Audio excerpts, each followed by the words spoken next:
Hi guys, back with me again in this channel. On today's video, I'm gonna give you the Gloomy Dreamy Sunday effects tutorial on CapCut. So here I've already import a clips and I'm going to just go to effects, choose video effect and go to basic and then scroll down until you find the edge glow effect. Click on that effect and then here adjust the effect.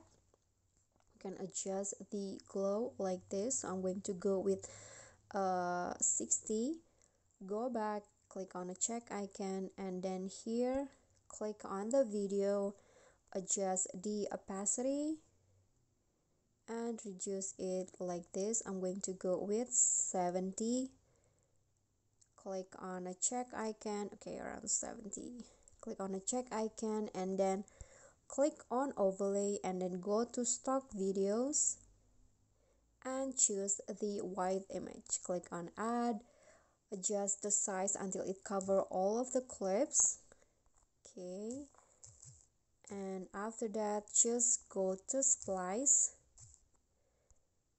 and here go click on soft and you can adjust it into your liking. I'm going to go with around 70, 75. Okay, so here is the Gloomy Dreamy Sunday effect for your video on CapCut. Okay guys, so that's all from me. Thank you guys so much for watching. If you got any question, feel free to drop them in a comment, and if you think this video is helpful, don't forget to like, subscribe and click on thanks. I'll see you all in the next videos. Bye bye.